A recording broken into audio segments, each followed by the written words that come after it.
Hello, my name's Sydney. At a family party meant to honor our legacy, my sister clapped after our father slapped me in front of 60 people. She stood there smiling while he shouted, "Give us the house! You've got no kids!" And my mother? She laughed, then called me a barren waste. They said it so casually, like they'd been rehearsing it their whole lives.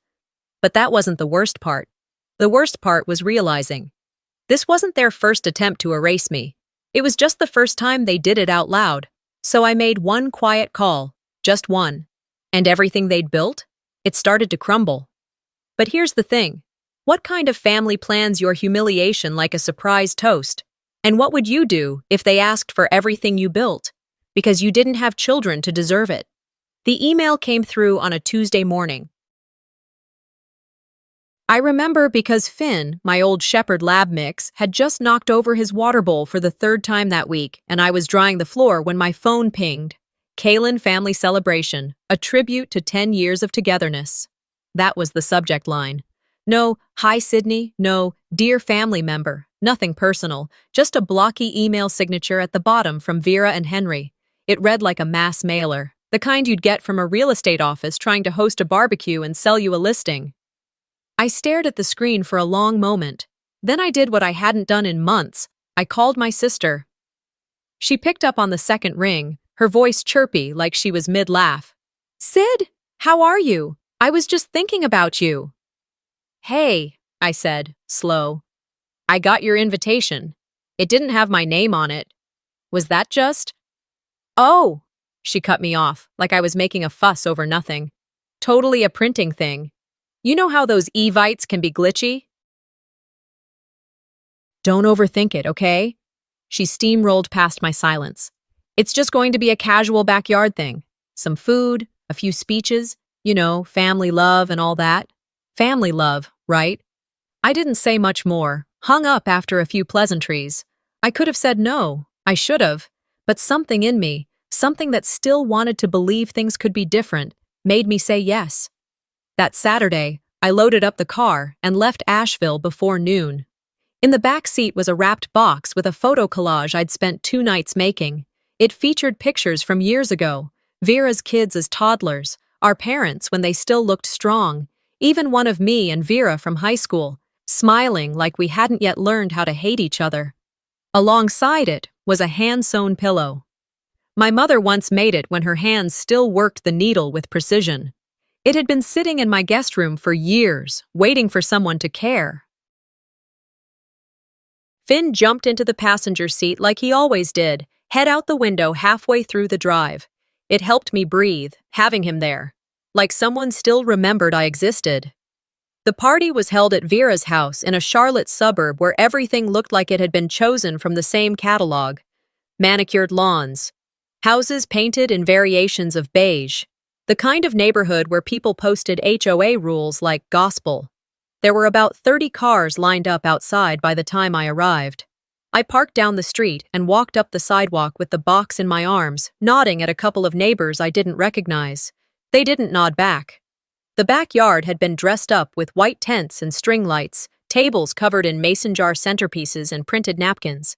A sign hung above the grill, celebrating the Kaylin legacy, 10 years of growth. I wasn't sure what exactly had grown, but clearly it didn't include me. A young woman at the welcome table, someone I didn't know, handed me a badge. "Hi, guest number 18, here you go." I blinked. "I'm Sydney, Vera's sister." "Oh," she said, faltering. "Sorry, we just went by the list she gave us." Of course they did. I slipped the badge into my purse and walked in. Conversations swirled around me. Familiar voices catching up on soccer leagues, school awards, and new kitchen renovations. Nobody looked up. Nobody called my name. The photo wall was impossible to miss, 10 feet wide, framed by fairy lights. "Kaylin Family Memories," it said. There were dozens of pictures. Vera's wedding, her kids' birthdays, Dad fishing with Henry, Mom at Thanksgiving with a pie I baked. Except I wasn't in any of them. Not one. I stood there longer than I should have, letting my eyes search for even a corner of my own existence. It wasn't there. I might as well have never been born. Someone behind me whispered, Is she Vera's cousin? I turned and smiled. No, just her sister. You must be. They laughed awkwardly and turned away. I moved to the gift table and gently set down my box. A teenage boy, maybe a neighbor's kid, swept by and slid it under the table, out of sight. Just like that, I spotted my mother near the drink stand and walked over. Hi, Mom. She looked me up and down. You made it, she said, voice clipped. Her eyes scanned the room almost immediately, like she needed to return her attention to someone more important. Dad joined her, nodded at me, no hug, no warmth. Nice to see you both, I said. Dad nodded again, reached for a soda. By the time dinner was served, I was seated at a folding table behind the speaker stand, next to the portable toilet. No one called my name in the speeches. No one unwrapped the gift. No one asked how I'd been, what I was doing, if I was okay. I smiled through every course, every toast, every fake laugh. But something inside me, it started to twist. The sun had dipped lower by the time Vera tapped her wine glass, the soft chime slicing through the hum of conversation like a blade. I was seated at a folding table pushed awkwardly against the far side of the tent, practically in the shadows, not that anyone seemed to notice. A portable restroom was stationed just feet from my chair. The irony didn't escape me. As I shifted in my seat, a young woman in a lilac dress, someone Vera had probably hired for the event, approached with a plastic badge. Here you go, she said, handing it to me with a bright, empty smile. I looked down. The badge read, Guest 37. I turned it over once, twice, wondering if it was a mistake. Around me, others had badges labeled with their roles. Aunt Susan, Uncle Mark, the Kalin matriarch, labels that meant something, identities. Mine felt like a placeholder, a number, a suggestion that I didn't belong. I slid the badge into my purse without comment. No point in making a scene about something so small when the message was already loud and clear. Across the yard, I spotted Noah Lee. We hadn't seen each other in years, not since high school graduation when she'd taken off to California, and I'd stayed behind to keep our family glued together. She caught my eye, tilted her head as if to say, You good? I offered her a small nod, non-committal but grateful. Then Vera stood. She looked radiant, I'll admit. She always did in crowds. Her voice carried effortlessly, polished from years of socializing and performing. Thank you all for coming to celebrate the Kalin family legacy, she began, grinning as if she were hosting a charity gala, not a backyard dinner. She launched into a well-rehearsed tribute to our parents, to her husband Henry, to their kids. She spoke about tradition, sacrifice, building for the future. I already knew she'd use phrases like carrying the torch or making our ancestors proud. It was her favorite kind of language, lofty, empty, calculated. Then she glanced in my direction. There's one more thing we've been meaning to ask. Sydney, could you stand with us for a moment? I froze for a second, my hand tightening around the stem of my water glass. Every pair of eyes turned toward me. The clinking of silverware paused. Even the kids stopped fidgeting. I rose slowly, legs heavier than they should have been, and walked toward the center. My heartbeat thundered in my ears. Vera smiled, that too-sweet grin that always meant something was coming. As you all know, Henry and I are doing everything we can to create lasting memories for our children.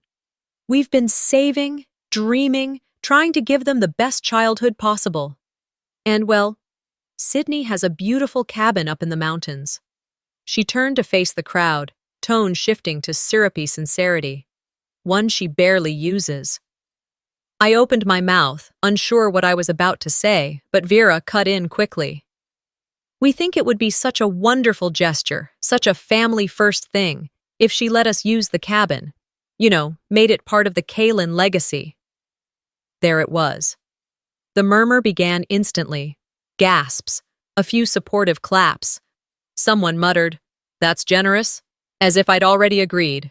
I glanced toward my parents. My mother wore the same frozen smile she always reserved for social settings. My father gave a slight nod of approval. They weren't surprised. They were complicit. Then my mother added, loud enough for all to hear, "It's not like you need it. You don't have a family. It didn't come with malice. That was the worst part. It was said as fact. Something inside me split. No, I said, clear and unwavering. Silence swept the backyard. Every eye landed on me again, this time with a mixture of confusion and discomfort. Vera blinked. My father frowned. My mother's smile twitched. It's not yours, I said, looking directly at Vera. And it never will be. The hush was palpable. For a second, even the birds stopped chirping. Then Vera turned her back to me, gestured to the crowd like nothing had happened. Applause broke out again. But it wasn't for me. It was for her. For the idea of family unity. For the woman who had just tried to publicly strip me of my dignity and my property. I didn't say another word. I didn't cry. I turned and walked back to my table, my purse still holding the nameless badge, my gift still untouched beneath the drink station. I didn't touch my plate again. I waited until dessert was served, then excused myself without fanfare. No one stopped me. No one asked if I was okay. By the time I reached my car, my hands were shaking. Not from sadness, not even from rage, but from clarity. Something had snapped inside me, and not in the way they feared. It wasn't a breakdown. It was a decision. Vera didn't flinch when I said no. She just tilted her chin, narrowed her eyes like she was trying to understand why I dare step out of place. The smile she'd worn moments earlier evaporated, replaced by a hard line that matched the tension building around the tent. The air got dense. Conversations fizzled into silence. People clutched their wine glasses. Some glanced at one another, unsure what they were supposed to do now that someone had broken the script. I stood there, back straight, not daring to retreat, but not planning to indulge them either. Then I heard the sound of Dad's boots crossing the wooden deck behind me. Steady, heavy, each step a beat of warning. You've always been ungrateful, he muttered under his breath. Before I could process the words, before I could even brace for impact, his hand came across my face with a crack that split the moment in half. I staggered a step to the side but didn't fall. I blinked hard. My cheeks stung, skin hot with the burn of his palm. My ear rang. But it wasn't the pain that caught me off guard. It was the sound that followed. Applause. It started with Vera. One slow clap, deliberate, like she was cueing the crowd. Then another person joined, and another. And within seconds, the backyard was filled with polite, restrained clapping. Not the kind you hear at a concert. The kind you hear at a PTA meeting when someone announces a policy that only benefits a few. Cautious. Social, complicit. I looked out across the sea of familiar faces, cousins, neighbors, family friends. Not one of them moved to help. No one gasped in horror. No one walked toward me. I pressed my palm to my cheek, not to comfort myself, but to anchor the moment. Off to the side, I saw Lucian lift his phone and start recording Vera, who beamed with satisfaction. Her arms crossed gently, like she'd just watched a particularly well-executed speech. She had it coming, I heard someone say near the dessert table. Then, Mom stepped forward. Claudette, with her freshly curled hair and her floral dress that looked like it belonged on the cover of a church bulletin. Her voice was louder than I expected. That's why you'll die alone, she said. You're just a barren waste. I stared at her, not because I didn't believe she said it, but because she didn't blink when she did. It was cold, not theatrical, not even angry, just true, in her mind. I didn't speak. I didn't cry. I didn't even blink. I just looked at her and let that sentence hang in the air like smoke from a house fire. There was nothing left to say to them, nothing that would be heard, nothing they'd be willing to admit, even if I spelled it out letter by letter. I turned and walked away. No one followed. Noah Lee looked like she wanted to. She took a step in my direction, but then Vera shot her a glance, a silent reminder that her place was on the side of the clapping. I kept walking, past the tables, past the tent poles, past the woman at the badge table who avoided my eyes. By the time I reached the gravel path leading to my car, my face was still burning, but it wasn't from the slap anymore. I opened the door, slid into the driver's seat, and sat there with both hands gripping the steering wheel. My chest was tight, not with panic, not even with rage, with something colder, sharper. I whispered to myself, "Burn this in your memory." I glanced once in the rearview mirror. My reflection looked not shocked, not devastated, just done.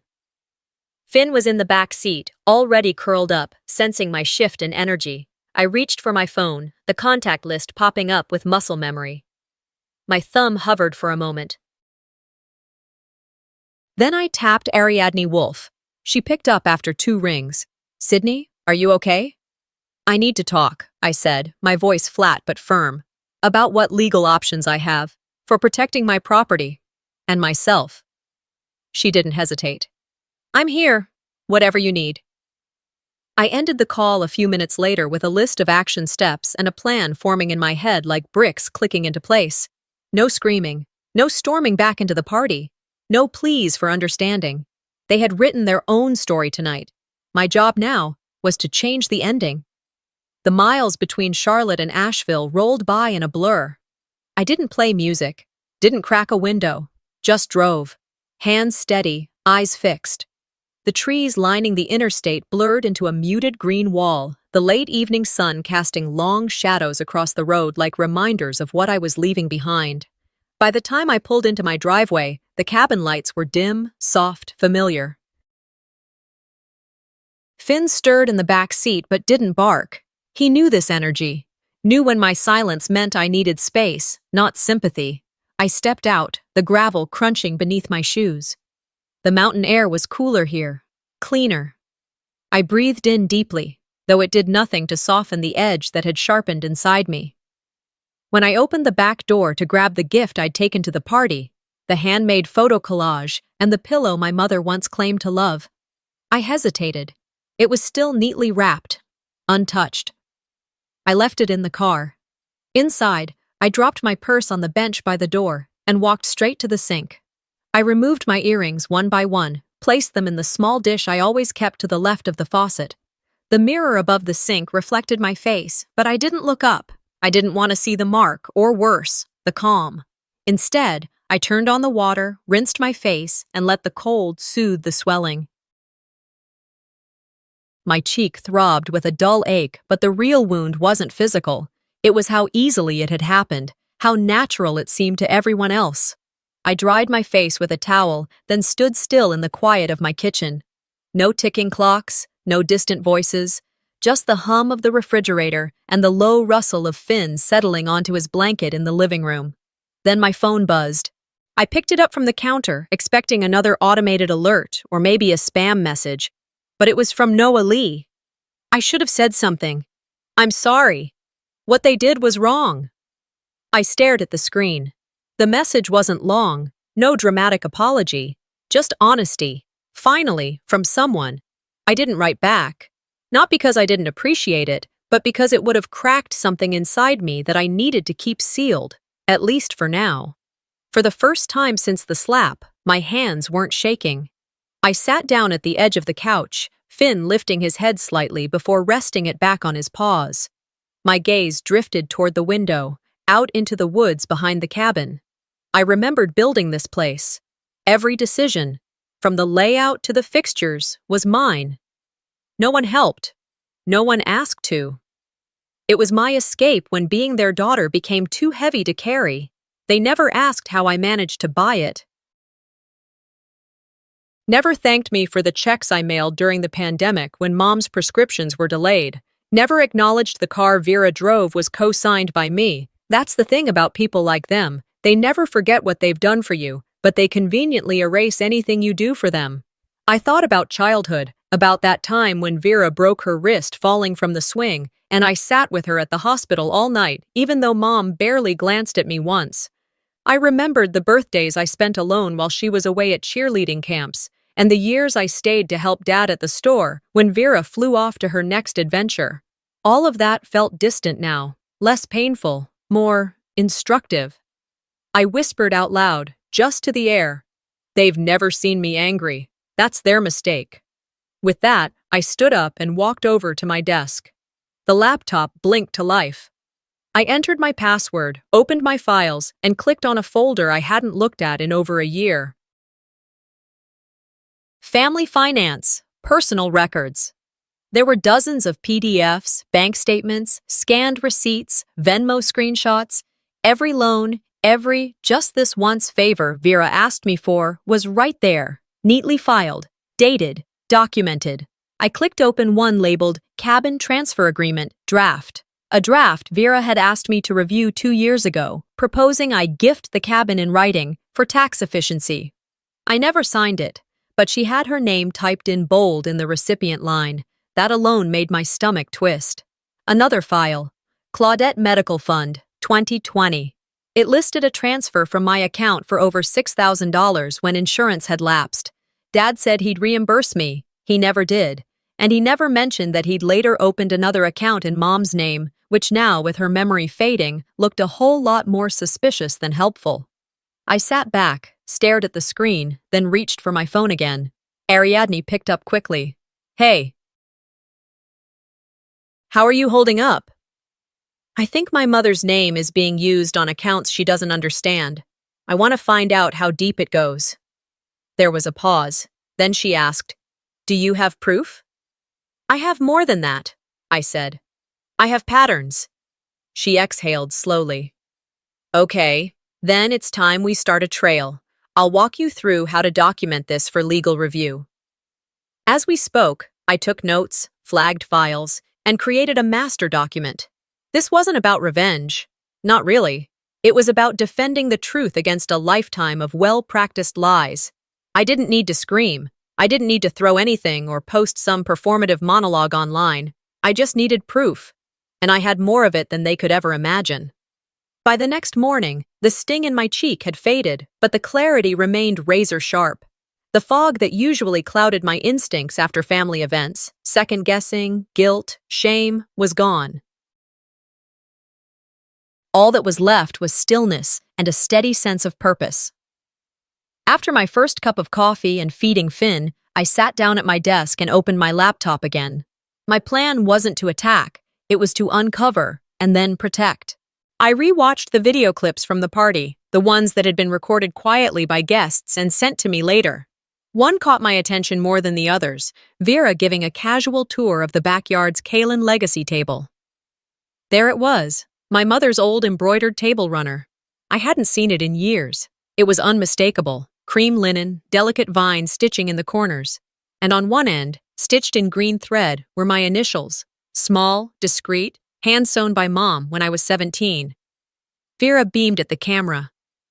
This is one of Mom's gifts to us. She wanted the kids to have something of hers to pass down. I paused the video. My throat tightened, not from sadness, but from a sense of theft I hadn't expected. That runner was mine. Mom had made it for me. I remember the afternoon she handed it to me, saying, You'll have your own place one day, and you'll want something familiar. She had meant it, or maybe she'd just forgotten.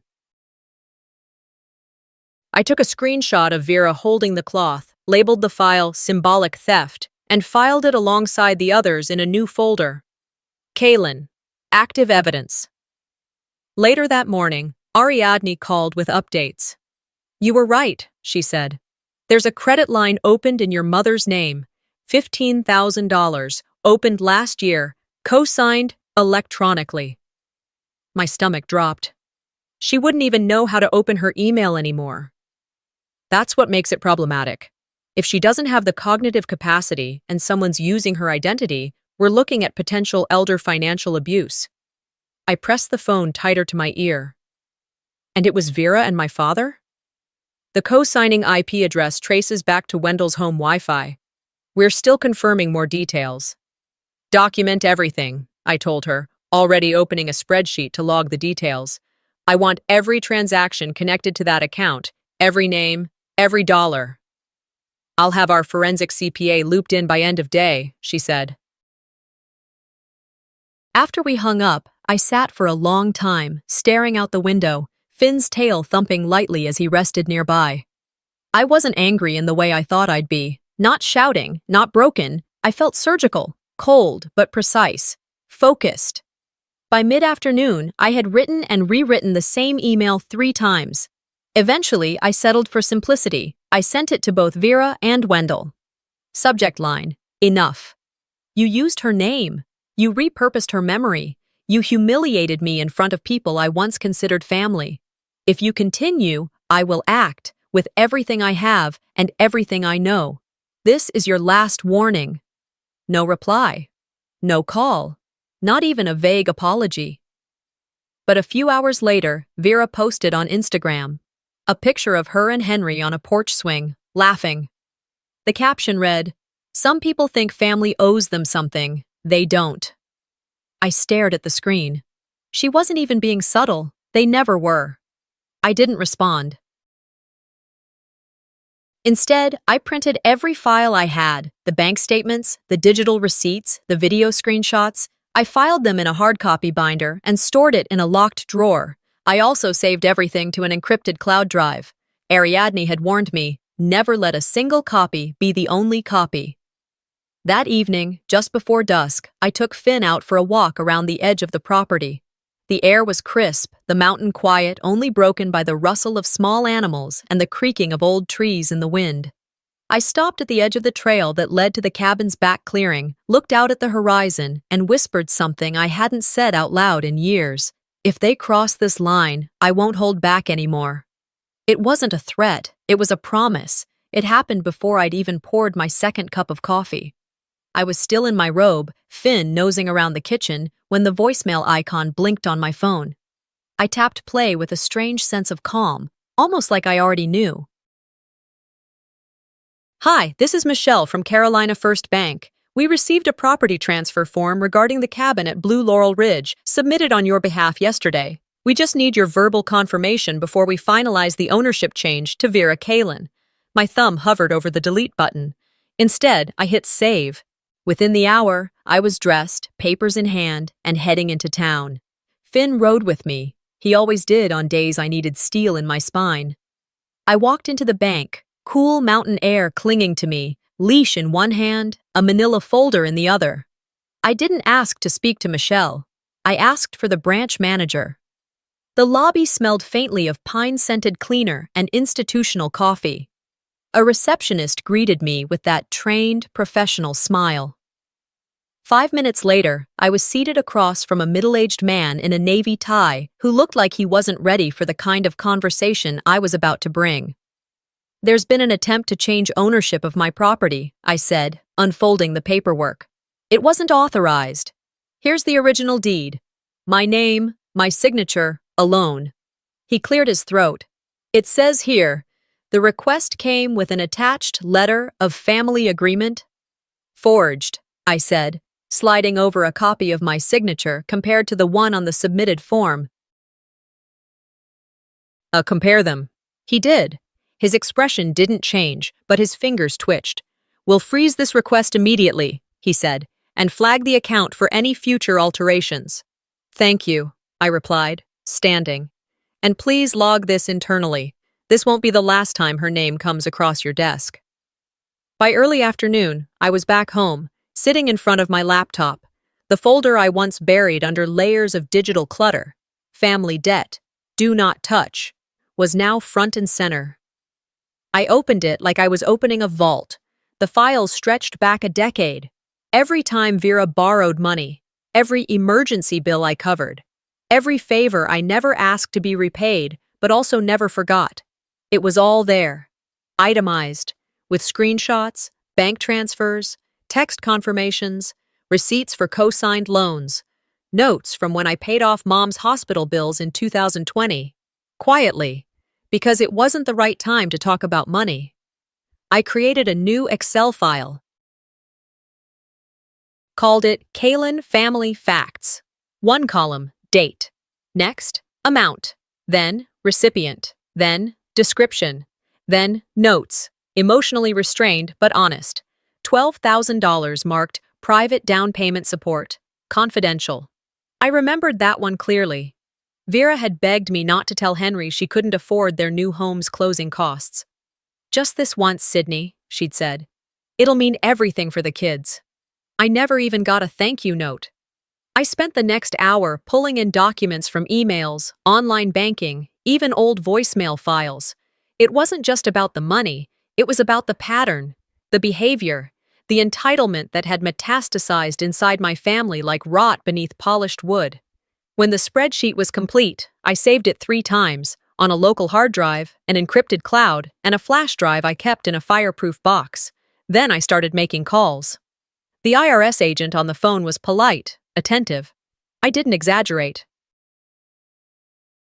I just told them what I'd found: suspicious income transfers, lack of repayment, informal family loans that had never been declared as gifts. Next was Adult Protective Services.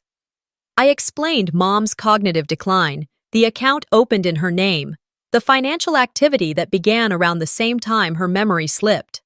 Then I called the credit bureau and flagged both my account and Mom's for identity monitoring.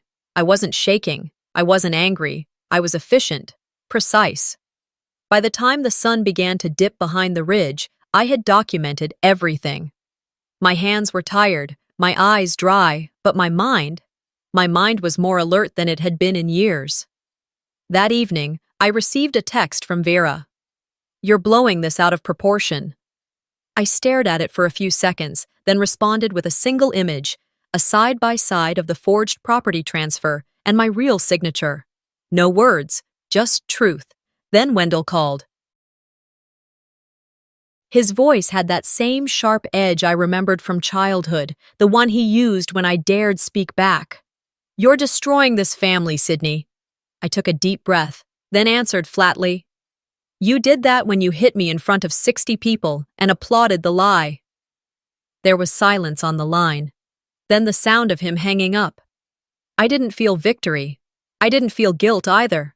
I felt certainty. They had drawn the line, and now I was the one holding the pen.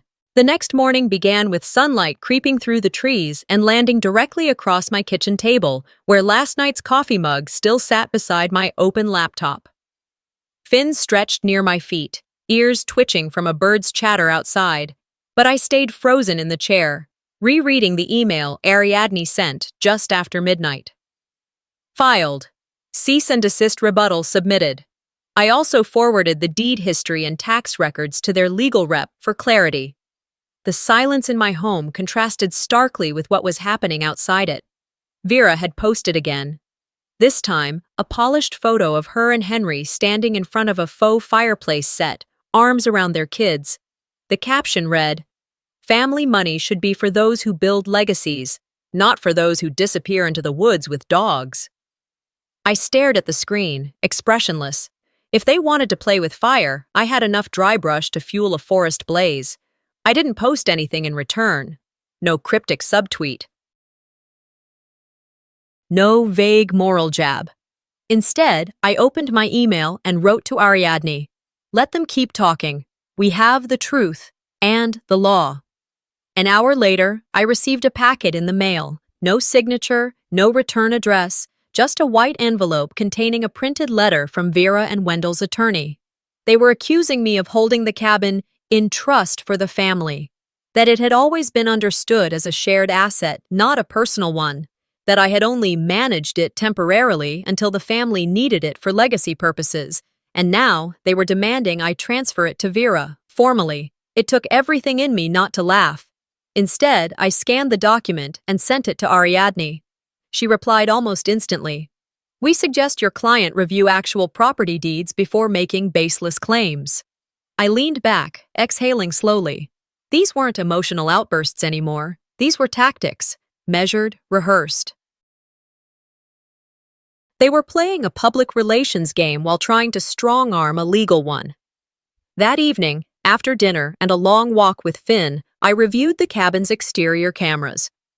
I'd installed them myself after a break-in scare during the winter. Nothing elaborate, just enough coverage to see the drive and the porch. The video history loaded smoothly, and I scanned the timestamps from 2 days earlier. There they were. Vera and Lucian, unannounced, uninvited, pulling up in his black SUV. Lucian carried a briefcase. Vera wore that dress she saved for Sunday brunches she never paid for. They walked around the porch, looked through the windows, and, my breath caught, they let themselves in using a key. I paused the feed, leaned forward, and scrubbed through the footage. There in the kitchen, they stood beside a man in a gray blazer with a small suitcase. He opened it. Notary stamp. I zoomed in. Lucian placed documents on the counter. Vera pointed. The man stamped one of the pages. Vera signed. Lucian signed. Then they left. No call. No heads up. No legal right. I downloaded the footage, backed it up, and sent it to Ariadne along with a note. They've officially trespassed and forged legal signatures with a notary present. Time to make this public. She didn't need to be told twice. Within the hour, the video was forwarded to the State Bar Association, the Secretary of State's office, and a trusted reporter she knew at a local affiliate. The next morning, it started to unravel. My inbox was flooded with messages, some hateful, some apologetic, a few anonymous. One said, "You should be ashamed. You're ruining your parents' lives." I read that one 3 times. Then, for the first time, I posted publicly. Abuse doesn't stop being abuse just because it's happening behind smiles and casseroles. Silence isn't love, it's complicity. The post caught fire. People began to comment, strangers, friends, even former classmates. Others shared their own stories of inheritance manipulation, forced family property transfers, gaslighting masked as tradition. The hashtag started trending, #KaylinCabinConspiracy. Within 24 hours, Vera's influencer partnerships began quietly vanishing. One brand posted an announcement. "We have paused our relationship with Mrs. Kaylin pending clarification of legal concerns." That night, I took another walk with Finn. The sky was deep indigo, and the wind whispered through the trees like it knew everything. I didn't feel triumphant. I felt clean, like a wound had been cut open and finally allowed to bleed out. They tried to take my home. I took back the truth. Now it was time for the consequences.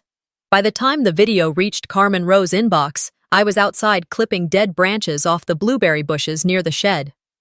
My phone buzzed against the porch rail every few minutes, but I ignored it. I'd done what I came to do, expose the truth, and now I was letting gravity do the rest. Carmen had messaged me once before, quietly, after the party. "I didn't clap," she had written. "I just froze. I'm sorry." I hadn't responded then. I didn't need apologies. I needed action. Apparently, she understood that too. The clip she posted to Reddit was 27 seconds long, just enough to show the sound of the slap. The shocked expression on my face. Vera's hands coming together in slow, deliberate applause. And then the crowd, some laughing, some nodding, no one intervening. Her caption was direct. This was a family reunion. This is how they treated their youngest daughter. It didn't take long. By evening, the video had over 300,000 views. By midnight, it had crossed 1 million. #BoyMay. Barren waste started trending across platforms, part ridicule, part outrage. People reposted it with reactions ranging from disgust to disbelief. Talk shows started calling. Commentators dissected every frame. What kind of family thinks this is normal? I didn't speak to the press. I didn't give interviews. I didn't even tweet.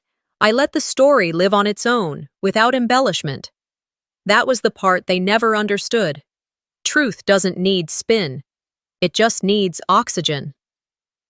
The next morning, Ariadne called with her usual composure.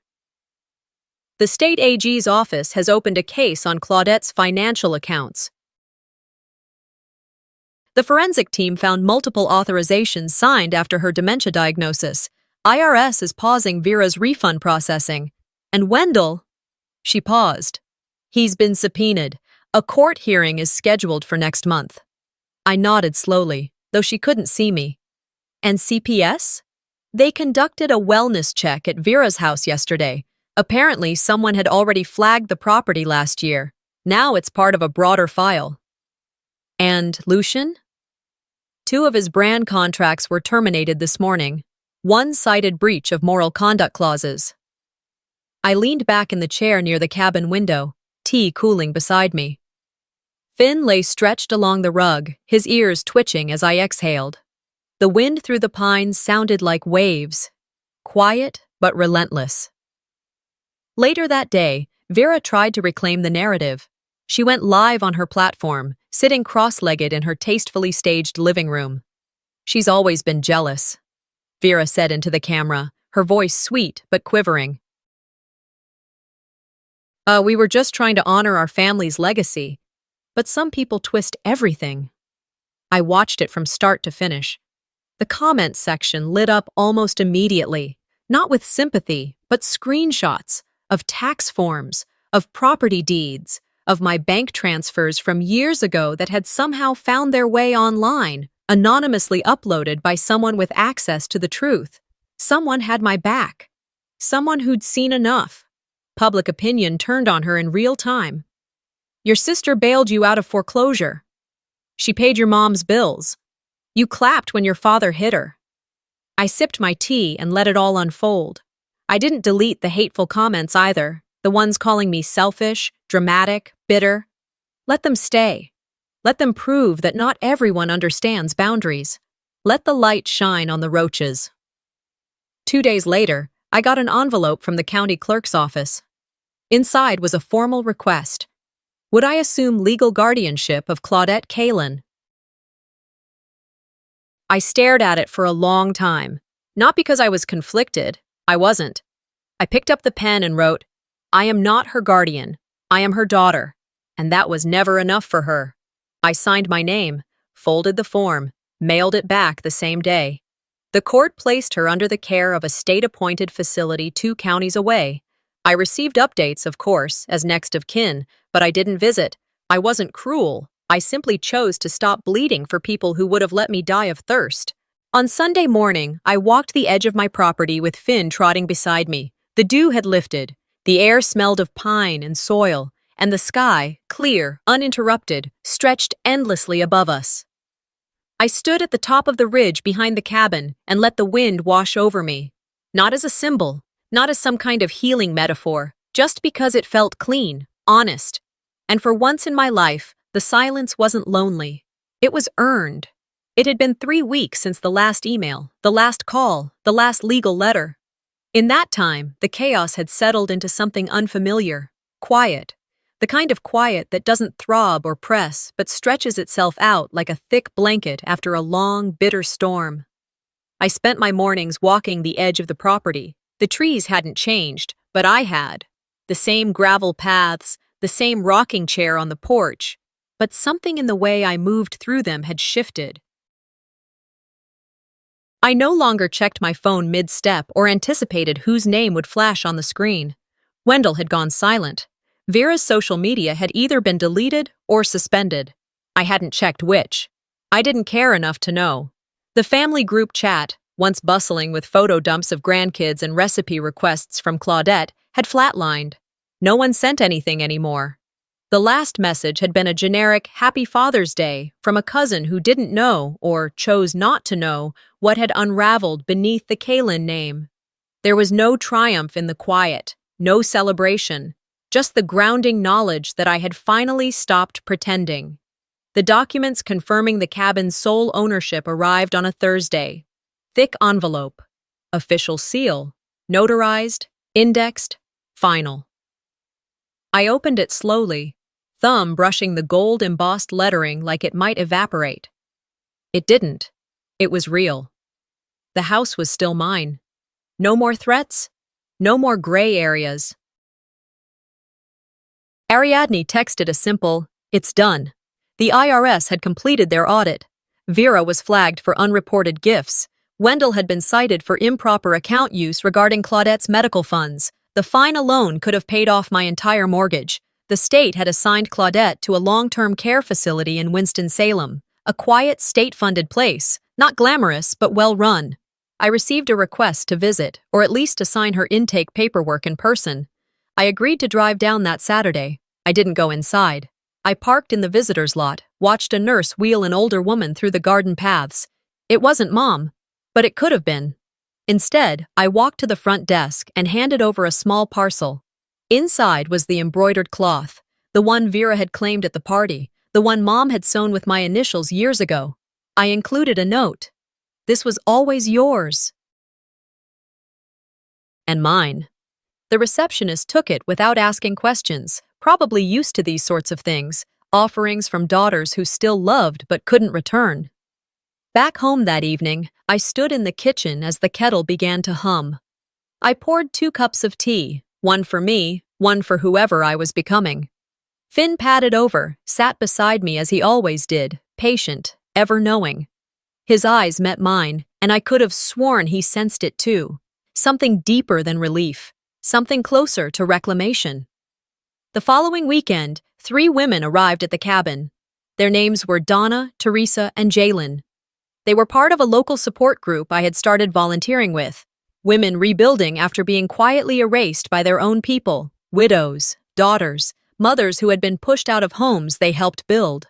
We spent the weekend hiking, baking, crying, laughing. They didn't ask about my story, not directly, but they knew, just as I knew theirs. That was the beginning of something new, not a program, not a nonprofit, just a space, a place for women like me, people who'd been invisible until the day they refused to be. I didn't publicize it. I didn't advertise. I didn't post photos. It was invitation only. And every woman who walked up my porch steps did so with the understanding that she was finally safe.